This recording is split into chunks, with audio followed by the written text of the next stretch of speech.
Bueno, el fenómeno de higroscopicidad es un fenómeno que tiene mucha importancia en la construcción. Los temas que vamos a ver ahora, todos son importantes, porque todos se aplican después en alguna parte de las resoluciones constructivas. Decíamos, vamos a ser más específicos en las definiciones. Higroscopicidad es la capacidad de un material de absorber agua y como consecuencia, obviamente, variar su peso. En la construcción tenemos muchos materiales que son higroscópicos y que tienen el problema que al absorber agua no generan después ciertas consecuencias que son humedades en las paredes, por ejemplo, y otras consecuencias que en algunos casos son favorables y en otras no. Existen en la construcción también, decíamos, materiales que no son higroscópicos. Recién antes del recreo les puse como ejemplo el ladrillo, es higroscópico. El poliestireno expandido, que lo sumergimos en el agua, lo sacamos, se moja la superficie, pero el agua no penetra, quiere decir que no es higroscópico. Agarramos un pedazo de esponja, lo sumergimos en el agua, lo sacamos y es higroscópico o no. Una esponja es absolutamente higroscópica, pues el agua penetró. Ahora, si el isopor es poroso y la esponja es porosa, ¿por qué la esponja es higroscópica y el isopor no? Razonen un poquito.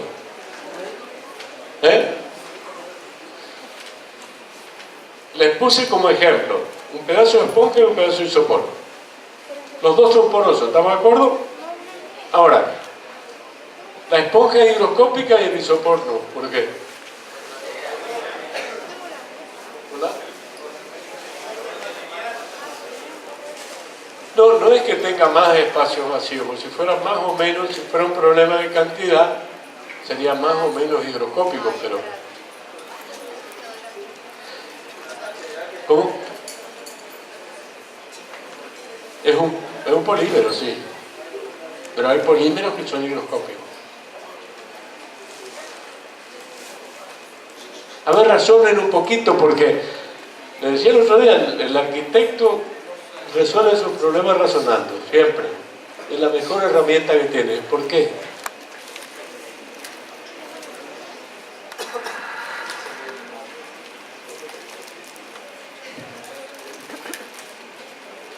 Me parece que el isopor, al no tener espacio vacío, o sea, no tener el aire adentro suyo, no tiene nada que reemplazar.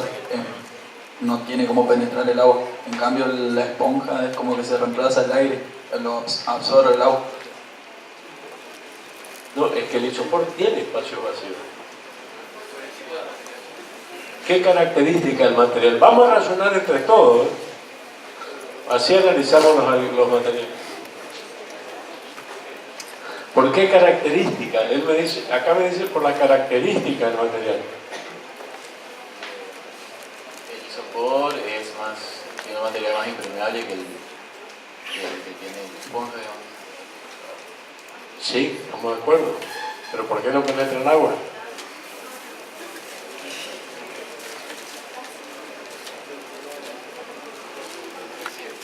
La espuma del poliuretano, si nosotros la convertimos en una lámina, también es impermeable, o sea, tampoco va a pasar el agua. Y esto tiene muchísima importancia, y lo van a ver ustedes, entre el poliestireno expandido, la lana de vidrio, que es muy común en la construcción, y una serie de otros materiales, que todos son porosos, pero sin embargo tienen un comportamiento muy distinto, con el agua, con la acústica, que vamos a ver ahora en la próxima clase. Lo que pasa, y a lo mejor por ahí demoro un poquito el tema, Pero lo que yo quiero que ustedes, fundamentalmente dos cosas. Primero, entiendan. O sea, cuando estamos hablando de algo, realmente lo entiendan. Y en segundo lugar, y más importante que nada, razonen. Aunque por ahí la conclusión no sea del todo correcta, el solo ejercicio de razonar ya ayuda. La herramienta fundamental del arquitecto es el razonamiento. Los conocimientos los puede buscar. Teniendo los conocimientos básicos bien sólidos, lo que falta como información, como datos, se puede buscar. Entonces, hay que tener los conocimientos básicos bien sólidos y a partir de ahí la herramienta principal es el razonamiento. ¿Qué pasa con el isopor? O tergopol o técnicamente poliestireno expandido. Si nosotros cortamos una plancha de poliestireno expandido y la ampliamos bastante, vamos a ver que el poliestireno expandido son globitos que están pegados uno con otro y que los espacios vacíos están dentro del globito. Y el globito es impermeable, es como las bombitas de agua que usábamos antes en el carnaval. O sea, es un globito impermeable. Y es totalmente cerrado. Entonces el agua llega acá, moja la superficie, pero no puede penetrar. Si nosotros analizamos la estructura de una esponja, o sea, cortamos una esponja del mismo espesor, la ampliamos, vamos a ver que la esponja está constituida por una serie de partículas, o sería más fácil explicárselo primero con un tercer material que es la lana de vidrio. ¿Saben lo que es la lana de vidrio? Es un material que se usa para aislante, generalmente en los techos, en las paredes, que son como pelitos de vidrio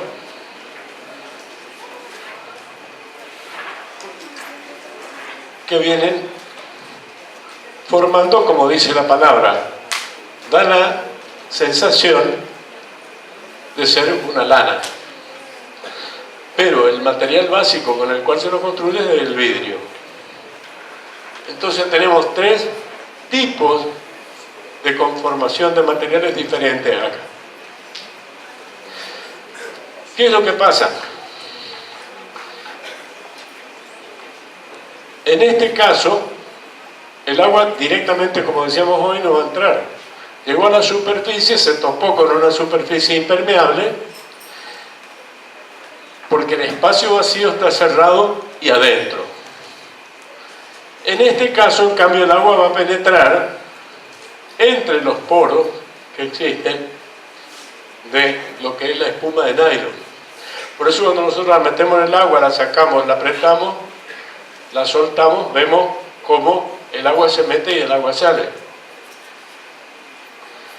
Porque todos los espacios vacíos están interconectados. En el caso de la lana de vidrio es parecido. El agua va a penetrar y va a pasar por el interior.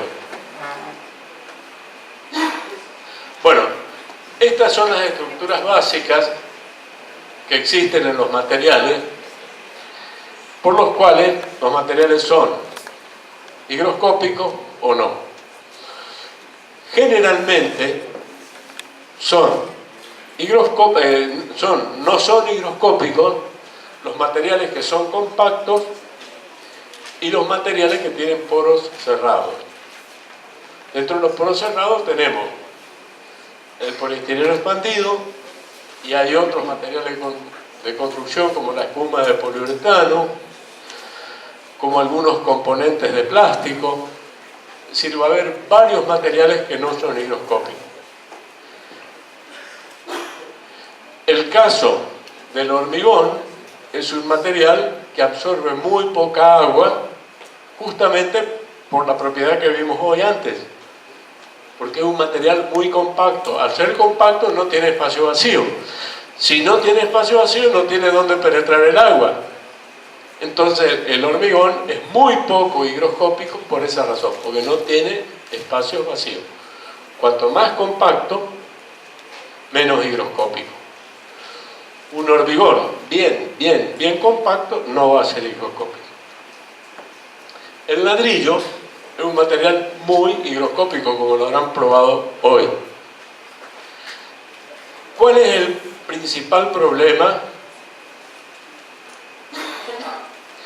que tienen por los materiales higroscópicos, por ejemplo, como el ladrillo, en la construcción?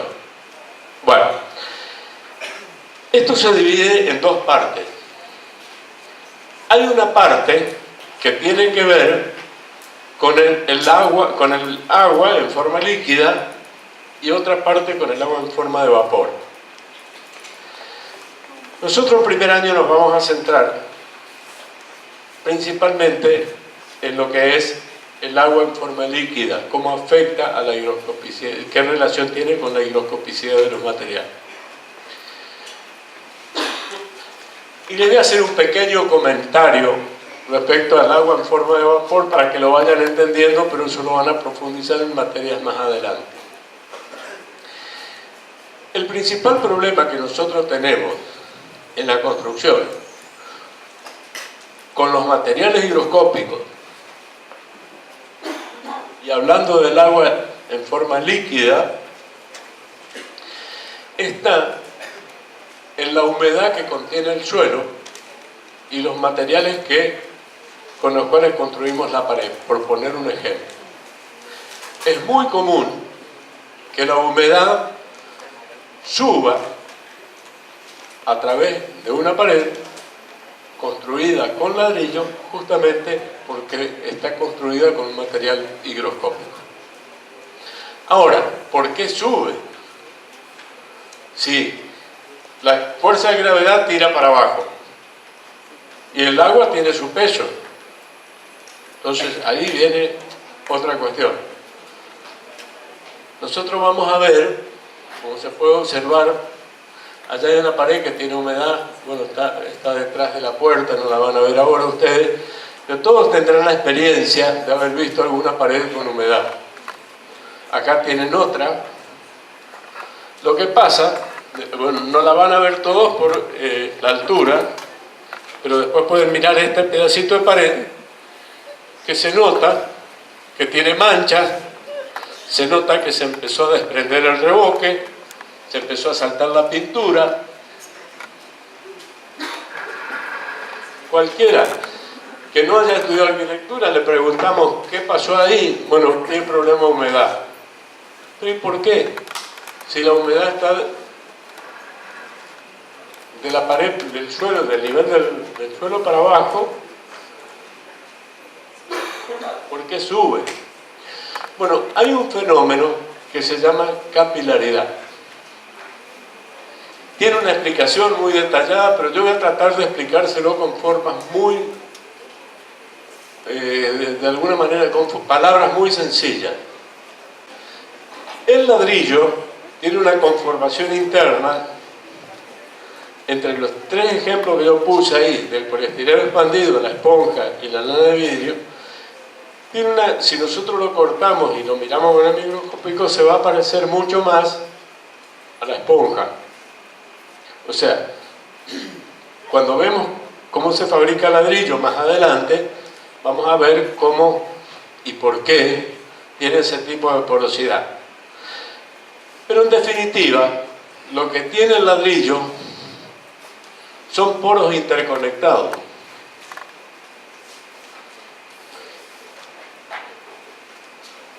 Si nosotros cortamos un pedazo de ladrillo, vamos a ver que el material está constituido por un montón de poritos que están interconectados entre sí. Esos poritos que están interconectados son muy pequeños, del tamaño de un cabello. Una pequeña diferencia.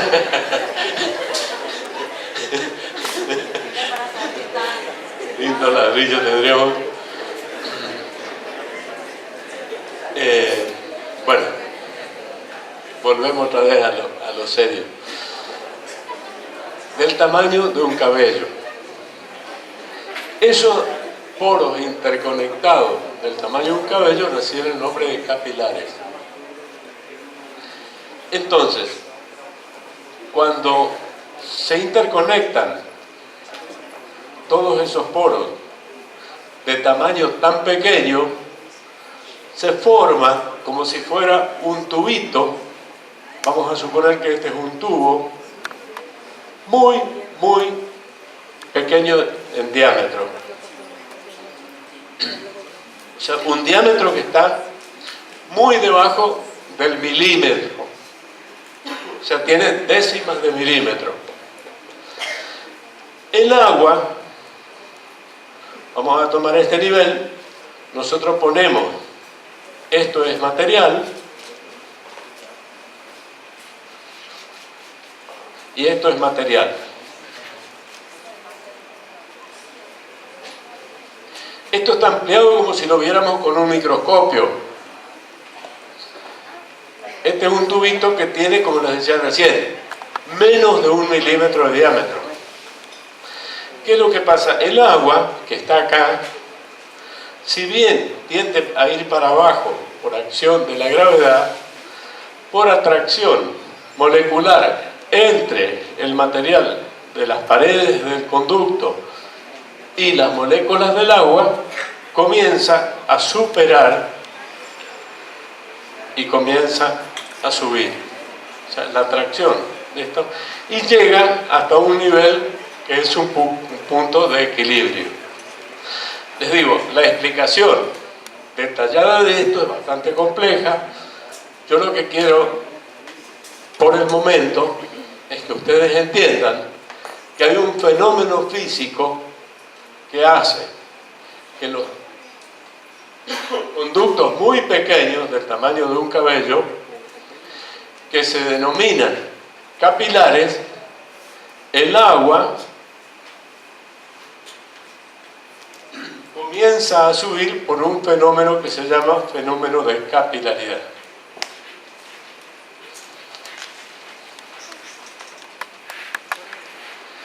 Y ese es el motivo principal por el cual la humedad sube por las paredes. Eso después nos va a obligar a buscar soluciones técnicas para que el agua no suba. ¿Cómo lo vamos a hacer? Bueno, eso lo vamos a ver más adelante. Bueno, esto hablando de lo que es la higroscopicidad del agua en forma líquida. Si nosotros queremos analizar qué pasa con el agua en forma de vapor en la construcción, también tenemos problemas de higroscopicidad. O sea, cuando hablamos de higroscopicidad, si ustedes buscan en el diccionario nos va a referir más al agua en forma de vapor que al agua en forma líquida. El tema de analizar cómo se comporta el agua en forma de vapor con los fenómenos constructivos es un tema un poquito complejo, que ustedes lo van a ver con detalle en tercer año. Yo les puedo anticipar más o menos una idea de qué se trata. Para eso tendría que sacarlos unos minutos del tema y explicarles un poco cómo se comporta el aire. El aire contiene humedad.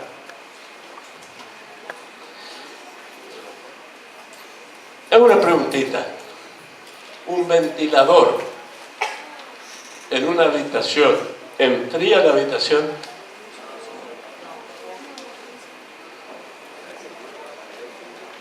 Pues yo varias veces escuché, vamos a dejar prendido el ventilador así se enfría. ¿Enfría o no enfría la habitación? ¿Sí o no? No.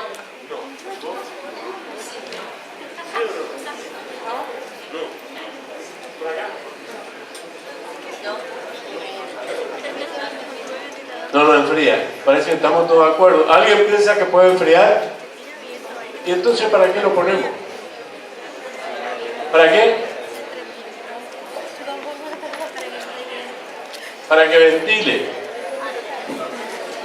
¿Y por qué sentimos más fresco? ¿Eh?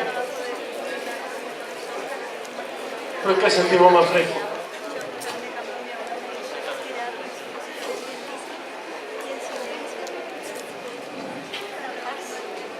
Cuando no teníamos aire acondicionado, y muchas veces cuando no lo tenemos también, prendemos el ventilador, nos metemos bajo el ventilador y estamos más frescos, ¿o no? ¿Y por qué?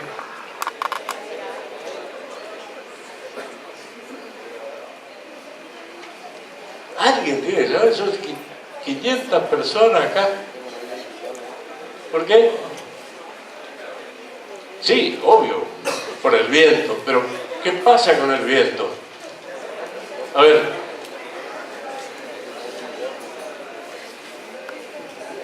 Lo que hace el ventilador es que despide el aire caliente que hay en el local, lo saca hacia afuera y se queda el aire nuevo. Bueno, son teorías, pero resulta que yo estoy afuera en el campo también o en la calle. Se levanta un viento y empiezo a sentir fresco. Y miro el termómetro y la temperatura no varió. O sea, tengo la misma temperatura, pero la única diferencia es que con viento siento más fresco y sin viento no. ¿Por qué?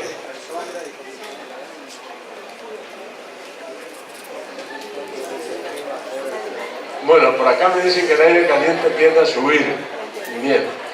Ahora le vamos a dedicar al tema del aire un rato, porque este tema después lo vamos a aplicar en otro concepto que vamos a ver más adelante. Nadie, allá hay... Allá. Pasen el micrófono.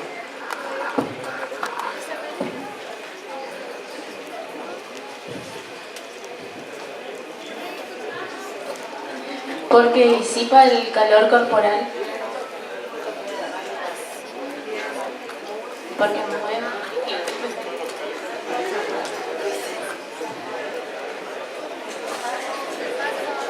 Porque enfría el agua del ambiente.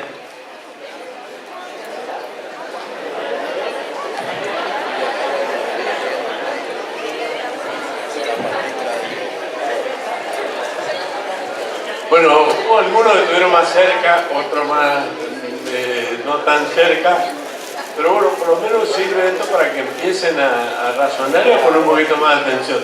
¿Saben lo que pasa? El agua, cuando se evapora, consume calor. Primero vamos a aclarar una cosa. El calor y la temperatura son dos cosas diferentes.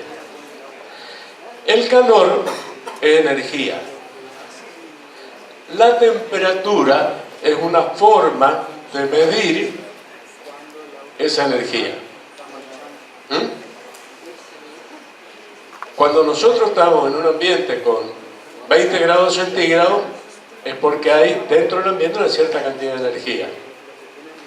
Si a ese ambiente le dio el sol durante todo el día y a la tarde la temperatura subió a 35 grados de 20 a 35 grados centígrados, nos está indicando de que adentro del local hay más energía acumulada.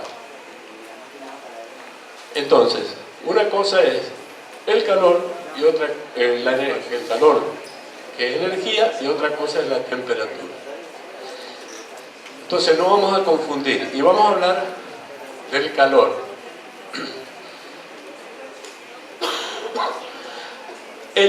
Eso por un lado. Por otro lado vamos a hablar del agua. Y al agua la vamos a relacionar con el aire. Y acá viene un concepto un poquito más complejo que merece un poquito de atención. Porque también después lo vamos a usar a ese concepto. El aire tiene algunas características muy particulares. El aire contiene una cierta cantidad de agua en forma de vapor. Depende de la temperatura. Cuando el aire está más caliente, tiene dos cosas que lo determinan claramente. Primero, que se vuelve más liviano. El aire más caliente se vuelve más liviano. Por eso es que esos globos aerostáticos que nosotros, por ahí en la fiesta ahora vienen estos de papel, le prenden fuego y se elevan. ¿Por qué? Porque dentro del globo se forma una masa de aire a menor temperatura y por eso sube. La segunda condición es que el aire contiene agua en forma de vapor. Pero contiene esa agua, es como una esponja que cuando estamos a mayor temperatura es como que esa esponja se hincha y tiene la capacidad de absorber mayor cantidad de agua en forma de vapor. En cambio, cuando la masa de aire se enfría, o sea, cuando pierde energía y se enfría, la capacidad de contener agua en forma de vapor se reduce. Entonces, ¿qué pasa? Es decir, para ir a un ejemplo concreto, un metro cúbico de aire, que sería que yo tome 1 metro de alto acá en el piso por 1 metro por 1 metro, puede contener, según la temperatura, hasta cierta cantidad de gramos de vapor de agua o de agua en forma de vapor. Si yo caliento a ese aire puede contener mayor cantidad de agua en forma de vapor. Si lo enfriamos, va a contener, o sea, la capacidad, es como que la esponja se le reduce el tamaño de los poros y tiene menos capacidad de contener vapor. Por eso es que cuando nosotros tenemos un vaso de agua fría con hielo, el vaso se moja en la parte de afuera. ¿Por qué se moja? ¿Sale el agua? ¿Cómo sale? ¿Alguno de ustedes lo pensó alguna vez?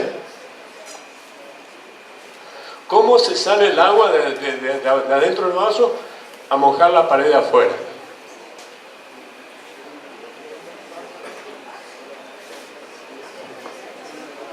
¿Se anima alguien a explicarme eso? ¿Es magia? ¿Qué es?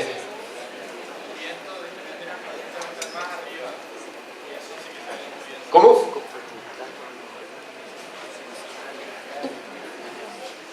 El viento mueve las partículas que están más arriba del vaso, las partículas de agua, y eso hace que se moje la pared. Son ideas, a lo mejor cosas que uno imagina. Por eso es importante saber realmente. Pero, ¿alguien más? No se rían. Ojo, cualquier razonamiento que ustedes hagan, por más que sea equivocado, sirve como primer paso para llegar a la verdad.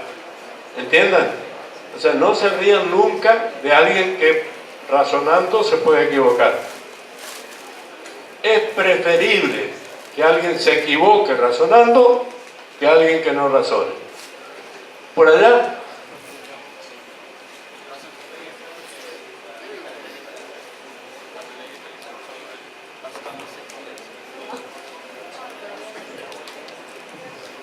Que tipo las partículas de agua que hay en el ambiente, tipo el vaso está frío, las partículas se enfrían y por eso tipo el vaso está gaseoso y que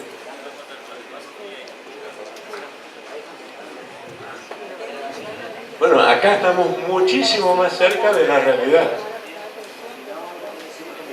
Lo que pasa, en realidad, y vamos a ir al pizarrón y lo explico, y aunque me haya salido un poquito del tema principal, todo esto sirve porque ganamos tiempo y entendimiento para los temas que vienen después. Lo que pasa que cuando nosotros tenemos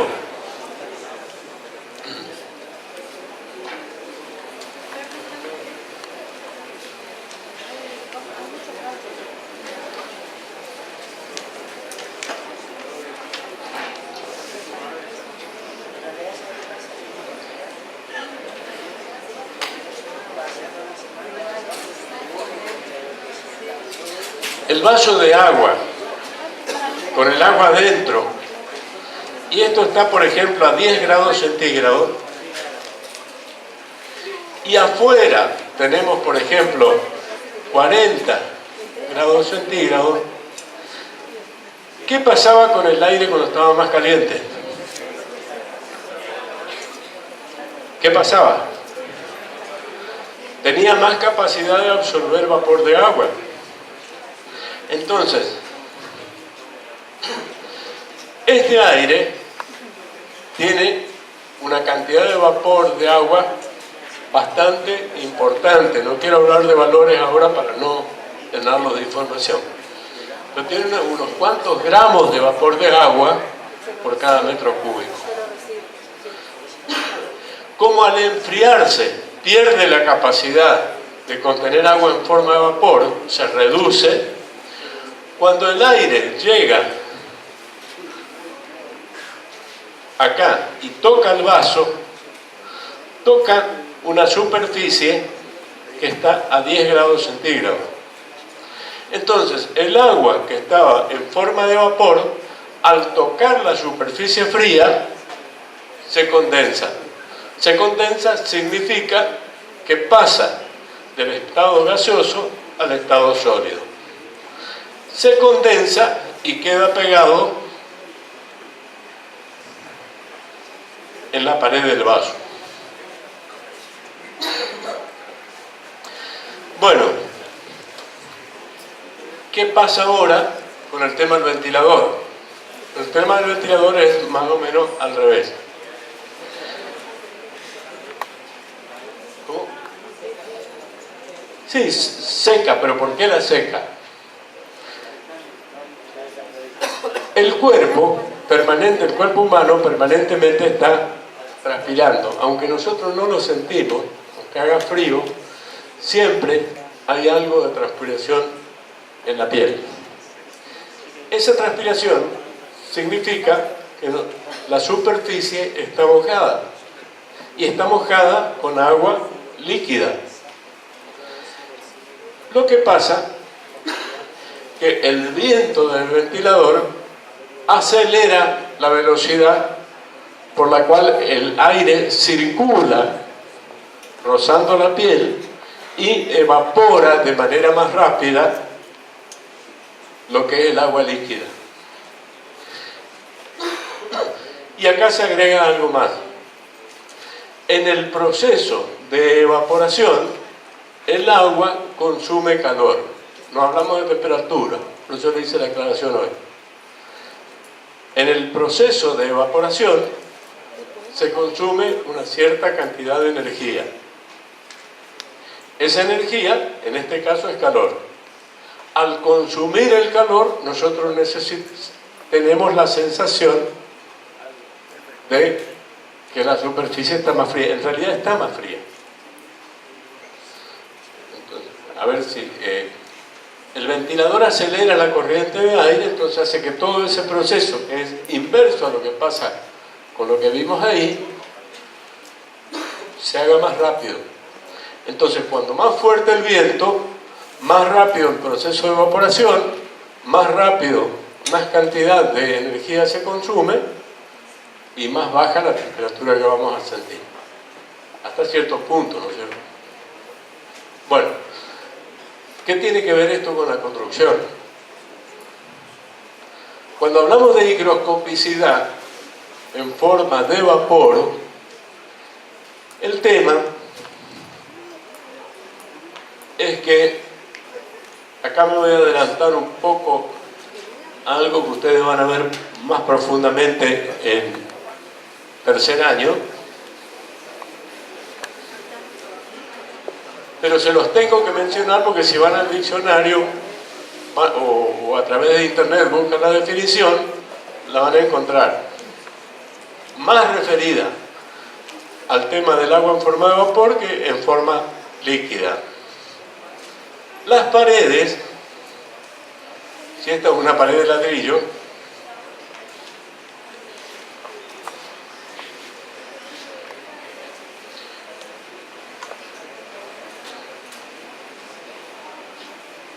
generalmente están constituidas con materiales higroscópicos. No solamente las de ladrillo, sino la mayoría de las paredes de cualquier construcción, aún en las prefabricadas. El ladrillo se asienta con una mezcla que también es higroscópica y la superficie se reviste con una mezcla. Ese revestimiento generalmente lo vamos a llamar revoque, que también es higroscópico. ¿Para qué sirve esto? Que el material sea higroscópico. Que si nosotros tenemos, por ejemplo, acá,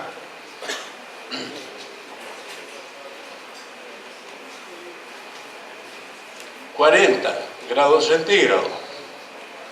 y acá afuera hace 5 grados centígrados... lógicamente que la pared va a tener una determinada temperatura acá y otra determinada temperatura acá. Pero ninguna de estas temperaturas van a ser exactamente igual que las temperaturas exteriores. Es decir, esta cara de la pared va a tener una temperatura más alta que esta otra, pero nunca va a ser de 40 grados. ¿Por qué? Porque esta energía, o sea, la masa de aire llega acá y toca acá, esta energía va atravesando el material y se pierde del otro lado. Esto, por ejemplo, para el caso de invierno y que este sea el interior y que este sea el exterior.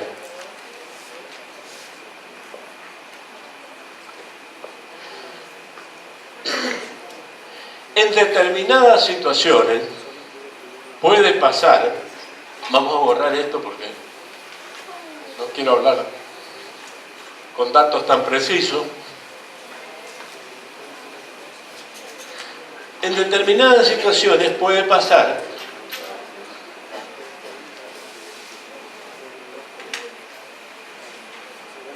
que de acuerdo a la temperatura que haya acá, esta cara se enfríe bastante. Y puede pasar de que acá en el interior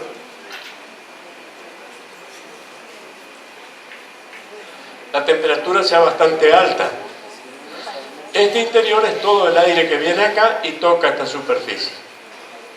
Si toca una superficie fría y la diferencia de temperatura es como pasaba con el vaso de agua con hielo, ¿qué va a pasar acá?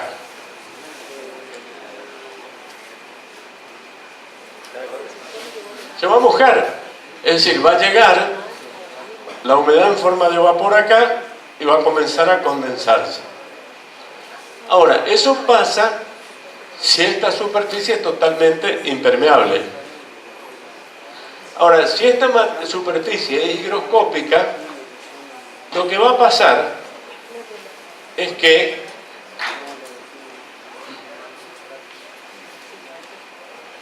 el agua en forma de vapor va a penetrar por los poros al interior del material. Una vez que penetra por los poros,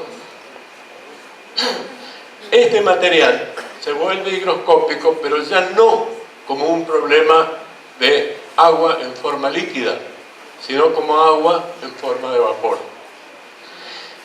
¿Qué es lo que nos permite? O sea, así como la higroscopicidad era un problema para la humedad del suelo, acá nos está resolviendo un problema. Acá hay un beneficio que sea higroscópico, porque absorbe el vapor y evita que se produzca condensación. Al no producirse condensación, no se va a notar todas las manchas, que sería lo que ustedes vieron cuando se bañan en el baño, en el baño totalmente cerrado, principalmente en invierno, abren la ducha caliente, como todas las paredes se chorrean. Bueno, es lo mismo que el vaso y es lo mismo que acá. En el baño, para solucionar el problema, usamos materiales impermeables. Pero en toda la casa quedaría muy feo azulejar o revestir completo con cerámico toda la casa. Entonces lo que necesitamos es buscar una solución de manera que esa diferencia de temperatura no nos produzca condensación. Bueno, una de las maneras, porque hay otras, esto es bastante más complejo, lo van a terminar de ver en tercer año, hay otras maneras que tratan ya de paredes dobles, con una barrera en el interior que se llama barrera de vapor, con una serie de cosas, pero repito, eso es cuarto año, o tercero.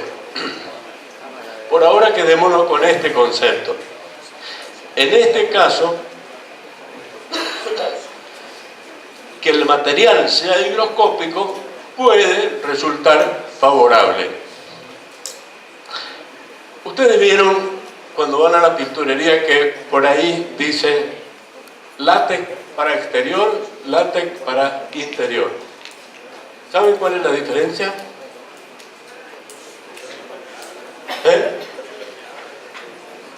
¿Cuál es impermeable? El exterior.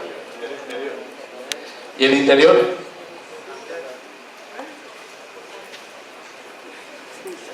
Bueno, ¿alguien más tiene idea cuál es la diferencia entre un látex interior y un exterior? Pero entonces les cuento. Le dije, hoy vamos a salir un poquito del libreto, pero vamos a razonar, vamos a ir conociendo cosas. La diferencia entre un látex exterior y uno interior está en la permeabilidad al vapor. El látex exterior es completamente impermeable, cosa que llueva o pase, moje con la manguera o lo que sea, el agua no entra a la pared.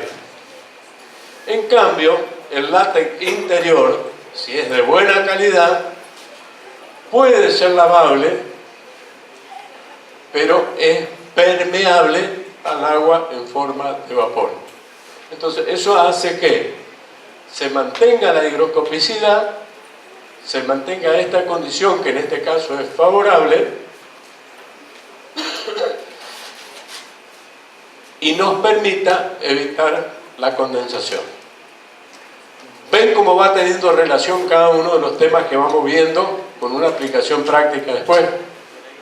Bueno, entonces, todo el tema de la higroscopicidad, como les decía hoy, es un tema bastante complejo. Lo que nosotros vemos acá en primer año es lo básico. En tercero y cuarto, en una materia que son construcciones, ustedes van a ver ya soluciones más complejas y van a ver con más profundidad este tema. Lo importante ahora es que ustedes sepan que cuando hablamos de higroscopicidad de un material, estamos hablando de toda esa capacidad que tiene el material de absorber agua en forma líquida o de vapor o de expulsarla. Hay otras cuestiones más que en el caso de la madera, por ejemplo, es importante que la madera también, como la pared, se dice que respira, o sea, absorbe humedad y después la rechaza. Es decir, cuando la humedad del ambiente es inferior a la humedad de la madera pierde humedad. Cuando la humedad del ambiente es superior a la humedad que tiene la madera absorbe y eso produce ciertas deformaciones. Bueno, van a ver que la higroscopicidad está en un montón de cuestiones relacionadas a los problemas de construcción. ¿Alguna pregunta? ¿Alcanzaron a entender algo de todo esto?